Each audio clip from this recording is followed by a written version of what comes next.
এই কই এই তো কদিন পরেই দুর্গাপূজা উৎসব শুরু হবে। আপনি পুজো মণ্ডপগুলোয় গিয়ে আমাদের মুসলমান ঘরের সন্তানের হাজারো সংখ্যায় আপনি পাবেন সেখানে। বলেন আমি তো পূজা করি না, আমরা তো এমনি মেলায় যাই। উৎসব সবার, ধর্ম যার যার, উৎসব সবার বলে একটা স্লোগান চলে আমাদের রাজনৈতিক ভাবে। ধর্ম যার যার, উৎসব সবার, কিন্তু এটা হয় আমার পুজো আমার না, আমার ঈদ ওনার, আমার কুরবানি ওনার না। ধর্ম যার যার, উৎসব তার তার। তানার ধর্ম যেমন তানার কাছে সম্মানীয়, তানার উৎসবও তার কাছে সম্মানীয়। আমরা যারা রাজনৈতিক চিন্তা ভাবনা রাখি, আমি রাজনীতি করি, এটা আপনার ম্যাটার, আপনি যে রাজনীতি করেন করেন, কিন্তু আপনি রাজনীতির ঊর্ধ্বে আপনি একজন মুসলমান। আমি রাজনীতি করতে গিয়ে আমি আল্লাহকে বিকিয়ে দেবো না, আমার ঈমান বিক্রি করবো না, এটা সাবধান। কেন? রাজনীতি আমার 10 বছরের, 15 বছরের, 20 বছরের, তারপরে হয়তো আমার রাজনীতি এই আদর্শ মিটে যাবে, অন্য কোন রাজনৈতিক আদর্শ এখানে আবার প্রতিষ্ঠিত হবে। কিন্তু আমি যে রাজনীতিতে বিশ্বাসী, যে মোহাম্মদ নীতিতে বিশ্বাসী, যে ইসলামিক নীতিতে বিশ্বাসী, ওটা যেদিন থেকে পৃথিবী তৈরি হয়েছে সেদিন থেকে এই নীতি তৈরি হয়েছে। যেদিন পৃথিবীতে এই নীতি উঠে যাবে সেদিন আল্লাহ পৃথিবীর জিনিসটাকে আল্লাহ পৃথিবী থেকে তুলে দেবে। সুতরাং টেম্পোরারি কোন নীতির কারণে আপনি চিরস্থায়ী নীতিকে বিসর্জন দিতে পারেন না। টেম্পোরারি কোন নীতির কারণে চিরস্থায়ী নীতিকে আপনি বিসর্জন দিতে পারেন না। তাই আপনি এটা বলতে পারেন না যে আমি কোন পুজো মণ্ডপে গিয়ে আমি পুজো দেব না বটে, কিন্তু আমি সেই জায়গায় বখাল তবিয়াতে যাব না। হযরত ওমর ফারুক রাদিয়াল্লাহু তাআলা আনহুর কাছে কোন একজন ব্যক্তি এসেছেন, হুজুর অমুক জায়গায় একটা প্রোগ্রাম হয়, সেই প্রোগ্রামে অমুসলিমদের প্রোগ্রাম, সেই প্রোগ্রামে আমি বিভিন্ন রকমের কিছু জিনিসপত্র নিয়ে সেখানে বেচাকেনা করি, তো আমি কি সেই জায়গায় গিয়ে নিজের ব্যবসা চালাতে পারবো? আমি তো পূজাও করবো না, আমি কোনো কিছুই করবো না। হযরত ওমর ফারুক রাদিয়াল্লাহু তাআলা আনহু বললেন, তুমি সেই জায়গায় স্পর্শ করবে না যে জায়গায় কিনা আল্লাহ রাব্বুল আলামিনের নাফরমানির কাজ চলে। কেন? যে জায়গায় আল্লাহর নাফরমানি চলে, চাই সে জেনার মঞ্চ হোক, চাই সে গান বাজনার মঞ্চ হোক, চাই সে কোন রকমের পূজার মঞ্চ হোক, চাই সে কোন রকমের বেহায়াইর মঞ্চ হোক, চাই যেখানে কোন রকমের গুনাহের মঞ্চ চলে, সেই জায়গায় তুমি পা দিও না। কেন? এই জন্যই যে সেই জায়গায় অনর্গল লাগাতার ভাবে আল্লাহর আযাব অবতীর্ণ হয়। হয়তো তুমি সেই জায়গায় গিয়েছো, তোমার উদ্দেশ্য গান বাজনা না, তোমার উদ্দেশ্য পুজো না, তোমার উদ্দেশ্য সেখানে বেহায়াই করা না, তোমার উদ্দেশ্য সৎ থাকলেও তুমি ওই এরিয়ার মধ্যে প্রবেশ করবে না। কেন? ওই এরিয়ার মধ্যে কন্টিনিউ আল্লাহর অভিসম্পদ অবতীর্ণ হচ্ছে, হয়তো তোমার উপরেও অবতীর্ণ হয়ে যাবে, তুমি বুঝতেও পারবে না। আমি কিছু করি না, আমি কিছুই করি না, তারপরেও যেতে পারবো। সেই জন্য বন্ধু, আমার পরিচয় আমাকে বহন করতে হবে। যেহেতু আমরা এখানে প্রোগ্রামই দিয়েছি মুহাম্মদ সাল্লাল্লাহু আলাইহি সাল্লামকে, এই কোন একটা মাসের জন্য মুহাম্মদ সাল্লাল্লাহু আলাইহি সাল্লাম আসেননি, কোন একটা দিনের জন্য আসেননি, আর কোন একটা দিনই আমি মুহাম্মদ সাল্লাল্লাহু আলাইহি সাল্লামকে স্মরণ করব এই জন্য আল্লাহ পাঠাননি। আল্লাহ কি বললেন? লাকাদ কানা লাকুম ফি রাসূলিল্লাহি উসওয়াতুন হাসানা। তুমি বাচ্চা থেকে বুড়ো পর্যন্ত, মরা পর্যন্ত, তোমার পুরো লাইফের মডেল যদি তুমি কাউকে দেখতে চাও তাহলে মুহাম্মদ সাল্লাল্লাহু আলাইহি সাল্লামকে দেখো। আমার ব্যবসায়িক জীবন, আমার পারিবারিক জীবন, আমার রাজনৈতিক জীবন, আরে মুহাম্মদ সাল্লাল্লাহু আলাইহি সাল্লাম কি রাজনীতি করেননি? মুহাম্মদ সাল্লাল্লাহু আলাইহি সাল্লাম দেশ পরিচালনা করতেন না? তাহলে এই সবের দিক দিয়ে আল্লাহ রাব্বুল আলামিন রাসূলকে আল্লাহ মডেল করে পাঠিয়েছেন। আমি বলছি যেটা মুহাম্মদ সাল্লাল্লাহু আলাইহি সাল্লাম তোমার মডেলের থেকে আমি যদি আজকের একজন অমুসলিম সে যেমন আল্লাহর রাসূলকে অবজ্ঞা করছে, গালি দিচ্ছে, বিভিন্ন রকমের কটূক্তি করছে, আমি সেই রাসূলের বিশ্বাসী হয়ে আমি যদি তার আদর্শকে বিসর্জন দেই তাহলে তার আর আমার মধ্যে কোনো পার্থক্য রইল? সে হয়তো গালাগালিটা দিচ্ছে, আমি গালাগালিটা দিই না, কিন্তু সেও যেমন মানে না, সে বলছে যে আজকের এই নব্য সমাজের যে কালচার, আর আপনি ভাবুন না মুহাম্মদ সাল্লাল্লাহু আলাইহি সাল্লাম বলছেন একজন ছেলে আর একজন মেয়ে নির্জনে এক জায়গায় হবে না। এটা মুহাম্মদ সাল্লাল্লাহু আলাইহি সাল্লামের কালচার। কেন? হুজুর বললেন তাদের মধ্যে তৃতীয় নাম্বার একজন ব্যক্তি আছে, সে হলো শয়তান, যে ওদেরকে এই প্ররোচনা দেবে, আরে এখানে কোনো ছেলে মেলে কেউ নেই, এখানে কোনো মানুষ নেই, তুই গুনাহের মধ্যে লিপ্ত হলেও সামান্য কোনো রকমের গুনাহ যদি তোরা করে ফেলিস তাহলে কেউ দেখবে না, এই প্ররোচনা তার মনের মধ্যে তৃতীয় ব্যক্তি শয়তান দেয়। সেদিন হুজুর কি বললেন? তোমরা একটা ছেলে আর একটা মেয়ে নির্জনে সাক্ষাৎ করবে না। এদিকে মুহাম্মদ সাল্লাল্লাহু আলাইহি সাল্লাম একটা কালচার আমাকে দিয়ে রেখেছেন। এর পরিপ্রেক্ষিতে আমাদের ভারতীয় কালচার, নব্য সমাজ ব্যবস্থার কালচার, আধুনিক কালচার, ছেলে মেয়ে তারা দুজনেই তো পড়াশোনা করছে, প্রত্যেকের নিজের নিজের চিন্তা ভাবনার ব্যাপারে আজাদ, তারা মুক্ত, তারা স্বাধীন ভারতে বসবাস করে, তারাও নিজেরা স্বাধীন, তারা সাবালক সাবালিকা, তারা ইচ্ছা করলে যেখানে যেতে পারে, তারা লিভিং রিলেশনে লিপ্ত হতে পারে, তারা যদি অবৈধ কোনো সম্পর্কে লিপ্ত হয় আর উভয়ের যদি সম্মতি থাকে তাহলে পরে ভারতবর্ষের আইনে এটা কোনো অপরাধ না। একদিকে মুহাম্মদ সাল্লাল্লাহু আলাইহি সাল্লাম আমাকে কালচার দিল কি পুরুষ মহিলা এক জায়গায় হবে না নির্জনে, আর ভারতবর্ষের কালচার, আধুনিক পশ্চিমা কালচার, যে তোমরা এক জায়গায় হতে পারো, এটা কোনো অসুবিধার না। তাহলে আমি এখানে মুহাম্মদ সাল্লাল্লাহু আলাইহি সাল্লামকে উপেক্ষা করে তাকে নিলাম আধুনিক সমাজ ব্যবস্থাকে, পশ্চিমা বিশ্বের কালচারকে। এরপরেও আমি বুকে আশা বেঁধে আমি কোন যুক্তিতে বলতে পারি যে হ্যাঁ মুহাম্মদ সাল্লাল্লাহু আলাইহি সাল্লাম আমি আপনাকে খুব ভালোবাসি বা আমি আপনার জন্য জান দিতে প্রস্তুত? আপনি এতটুকু কুরবানি মুহাম্মদ সাল্লাল্লাহু আলাইহি ওয়াসাল্লামের জন্য দিতে পারলেন না? কেউ একজন আপনাকে নামাজ পরিত্যাগের জন্য বললো, আপনি তাকে বুকে লাথি মেরে দিয়ে আপনি তাকে বলতে পারলেন যে না আমি মুহাম্মদ সাল্লাল্লাহু আলাইহি সাল্লাম জীবনে তিনটে জিনিসকে ভালোবাসতেন। হুজুর বললেন আমি নামাজ পড়াকে ভালোবাসি, আমি সুগন্ধিকে ভালোবাসি, আর আমি নারী জাতিকে ভালোবাসি। হুজুর তো এই তিনটে জিনিসের কথা বললেন, কই আপনি তাকে মুখে লাথি মেরে ধাক্কা মেরে তো বলতে পারলেন না যে ভাই মুহাম্মদ সাল্লাল্লাহু আলাইহি সাল্লামকে যেহেতু আমি ভালোবাসি, হুজুর আমার নামাজ ভালোবাসতেন তাই আমি নামাজ পরিত্যাগ করতে চাইলেও পারবো না, হুজুর আমার নারী জাতিকে ভালোবাসতেন তাই আমার কন্যা সন্তান একটা হোক দুটো হোক পাঁচটা হোক আমি নারী জাতিকেও হুজুরের মতন ভালোবাসি, আমিও সুগন্ধিকে ভালোবাসি, এটা তো আমি মুহাম্মদ সাল্লাল্লাহু আলাইহি সাল্লামকে ভালোবাসতে শুনেছি তাই ভালোবাসি, এটা তো আমার নীতি হওয়া উচিত ছিল। কিন্তু আমি সেখানে মুহাম্মদ সাল্লাল্লাহু আলাইহি সাল্লামের সমস্ত আদর্শকে উপেক্ষা করে পশ্চিমা বিশ্বের কালচারটাকে আজকের আমার বাড়িতে কন্যা সন্তান জন্ম হলে তারা যেমন এটাকে দুশ্চিন্তার এবং কুলক্ষণের দৃষ্টিতে আমার মগজে প্রবেশ করিয়েছে যে মেয়ে সন্তান হওয়া মানে একটা তোমার অস্বস্তি এবং তোমার বাড়িতে কুমঙ্গল, বেনামাজি হওয়া এটা তোমার জন্য একটা ফ্যাশনের, যখন বয়স হবে তখন গিয়ে তুমি অটোমেটিক্যালি নামাজ পড়বে, তুমি অটোমেটিক্যালি দিনদার হবে, এটা তখনকার জন্য মানানসই, এখনকার জন্য না।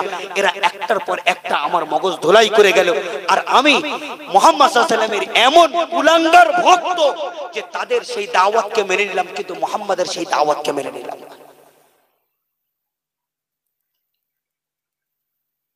আর আল্লাহ এটাও বললেন ওয়ালতাকুম মিনকুম উম্মাতুন ইয়াদউনা ইলাল খায়র ওয়া ইয়ামুরুনা বিল মারুফি ওয়া ইয়ানহাউনা আনিল মুনকার। আর এটাও শুনে রেখে দাও মুহাম্মদ সাল্লাল্লাহু আলাইহি ওয়াসাল্লাম যে দাওয়াত যে মিশন নিয়ে এসেছিলেন এই মিশন তো মুহাম্মদ সাল্লাল্লাহু আলাইহি ওয়াসাল্লাম যতদিন ছিলেন তিনি তো প্রতিষ্ঠিত করে গেছেন, তারপরে সাহাবীদের দায়িত্ব, তারপরে সাহাবীর পরে তাবিরা, তাবিঈ, তাবে তাবিঈ, এমনি করে আজও পর্যন্ত মুহাম্মদ সাল্লাল্লাহু আলাইহি সাল্লাম বললেন আল উলামাউ ওয়ারাসাতুল আমবিয়া। আর কিয়ামত পর্যন্ত আমি নবী তো আর আসবো না, কেননা নবীকে আল্লাহ স্টপ করে রেখেছেন কিয়ামত পর্যন্ত আমার স্থলাভিষিক্তের জন্য ওলামা সম্প্রদায়কে আমি মোতায়েন করলাম, এরা আমার কাজকে পৃথিবীর বুকে প্রতিষ্ঠিত করবে। সুতরাং যেটা আজকের মুহাম্মাদের মিশন নিয়ে আজকের ওলামায়ে দ্বীনদের একটা বিশেষ তবকা আছে, একটা বিরাট জামাত আছে, যারা কিনা উম্মতকে আজও মুহাম্মাদের সেই আদর্শের কথা বলে, মুহাম্মাদের সেই কালচারের কথা বলে। কিন্তু আমি আপনি এমন ভাবে দুনিয়াকে নিজের মধ্যে গিলে রেখে ফেলেছি যে আজকের আমি বলছি না না না, মুহাম্মাদের কালচার নিয়ে উলামারা তোমরা যা বকছো এটা তোমাদের ধান্দা, এটা তোমাদের গল্প, এটা তোমাদের কিস্সা কাহিনী, এটা তোমাদের পেশা। এর জন্য তুমি 10,000 20,000 5,000 আমার থেকে টাকা নাও, তোমার গল্প শোনাবার কথা তুমি শুনিয়ে যাও, বাস তোমার কাজ শেষ। আমাদের কাজ ছিল শোনার, তাই আমি শুনলাম, বাকি আমল তুমি যা পারবা করো। আমি আমার আমল করবো না, নিজের জায়গায় যেমন ছিলাম তেমন আছি। ঠিক এমনি ক্যাটাগরির মানুষদের জন্য আল্লাহ নিজে কিয়ামতের দিন বললেন, কুল্লামা উলকিয়া ফিহা ফাওজু সালাহুম খাজানাতুহা আলাম ইয়াতিকুম নাযীর। কিয়ামতের দিন যখন হবে তখন আল্লাহ রাব্বুল আলামিন, আমি আপনি যারা মুহাম্মদ সাল্লাল্লাহু আলাইহি সাল্লামকে আজকের উপেক্ষা করে আজ নিজের মতন করে বিন্দাস জীবন যাপন করিয়ে বেড়াচ্ছি, মুহাম্মাদের হুকুমকে মানার মতন প্রয়োজনও মনে করি না, যার কারণে অমুসলিমরা আমার উপরে দিনের পর দিন টর্চার করিয়ে যাচ্ছে। এখন কিয়ামতের দিন আল্লাহ যখন আমার জন্য ফয়সালা করবেন, তুমি তো মুহাম্মাদকে মানোনি, মুহাম্মাদের আনুগত্য করনি, কেননা আমি আল্লাহ রব্বুল আলামিন তোমাকে বলেই দিয়েছিলাম তোমার কাছে দুটো জিনিস রাখা, এক হলো আমার কিতাব আর এক হলো আমার নবীর আদর্শ। তুমি যদি ওই দুটো জিনিসকে ফলো করতে, তাহলে আজকে তোমার জন্য জান্নাতের ইন্তজাম আমি করে রেখেছিলাম। আর তুমি যদি ওই দুটোকে উপেক্ষা করবে, তাহলে পরে তোমাকে আমি জাহান্নামে পাঠাবো। এটা তো আমি কোরআনে আগেই ঘোষণা করে দিয়েছিলাম। এখন আল্লাহ রব্বুল আলামিন কোরআনে সেই বয়ান করতে গিয়ে বললেন, কুল্লামা উলকিয়া ফিহা ফাউজু সালাহুম খাজানাতুহা আলাম ইয়াতিকুম নাযীর। আল্লাহ নিজেই কোরআনে বললেন সূরা মুলকের মধ্যে, কুল্লামা উলকিয়া ফিহা ফাউজুন, যখন আমাদের মধ্যে গুনাহগারদেরকে নিয়ে জাহান্নামের মধ্যে নিক্ষেপ করার জন্য ওয়াসিকাল্লাযীনা কাফারু ইলা জাহান্নামা যুমারা, আল্লাহ নিজে বললেন ফেরেশতারা যেমন আমরা গরু ছাগল ইত্যাদিকে নিয়ে যাওয়ার জন্য পিছনে একজন রাখাল থাকে, সেই রাখাল যেমন হাতে ছড়ি রাখে, ছড়ি রেখে রেখে গরু ছাগলের পালকে যেমন তাড়িয়ে তাড়িয়ে নিয়ে যায়, কিয়ামতের দিন আল্লাহ রাব্বুল আলামিন ফেরেশতাদের একটা টিম মোতায়েন করবেন। সেই ফেরেশতারা এসে পিছনে আমাদের পিছনে দাঁড়াবে, আর দাঁড়িয়ে ওয়াসিকাল্লাযীনা কাফারু ইলা জাহান্নামা যুমারা, আমার পিছনে ফেরেশতাদের একটা টিম এসে হাতে চাবুক নিয়ে আমাদেরকেও তাড়িয়ে তাড়িয়ে তাড়িয়ে তাড়িয়ে জাহান্নামের দরজায় যখন নিয়ে যাবে, জাহান্নামের ফেরেশতা গেটের মুখে দাঁড়িয়ে, কেননা প্রত্যেকটা জায়গার আলাদা আলাদা দারোয়ান আছে, জাহান্নামের গেটের দারোয়ান যিনি আছেন তিনি জিজ্ঞাসা করবেন, আলাম ইয়াতিকুম নাযীর, কি তোমাদের কেউ কি এই জাহান্নামের কথা তোমাদেরকে বলিনি? তখন আমরাই বলবো ক্বালু বালা, কেন না, অবশ্যই আমাদেরকে জাহান্নামের কথা বলেছিল, জাহান্নামের কঠিন আযাবের কথা শুনিয়েছিল, কিন্তু আমরা কি বলেছিলাম? কুন্না নাসমা আও নাকিল মা কুন্না ফি আসহাবিস সাইর। ক্বালু বালা ক্বাদ জাআনা নাযীর, তখন আমরা তাদেরকে বলেছিলাম ক্বাদ জাআনা নাযীর, আমরাই কিয়ামতের দিন জাহান্নামের ওই দরওয়ানের ফেরেশতাদেরকে বলবো ক্বাদ জাআনা নাযীর, আমাদের কাছে ফেরেশতারা এসেছিল, উলামায়ে দ্বীনরা এসেছিল, আল্লাহর রাসূলের হিদায়াত এসেছিল, হুজুরের আদর্শ আমার কাছে এসেছিল, কোরআন ও সুন্নাহ আমার কাছে এসেছিল, কিন্তু আমি এই সবগুলোকে উপেক্ষা করে বিভিন্ন নায়ক নায়িকাকে, বিভিন্ন খেলোয়াড়দেরকে, বিভিন্ন রাজনৈতিক ব্যক্তিবর্গদেরকে আমি ফলো করেছি।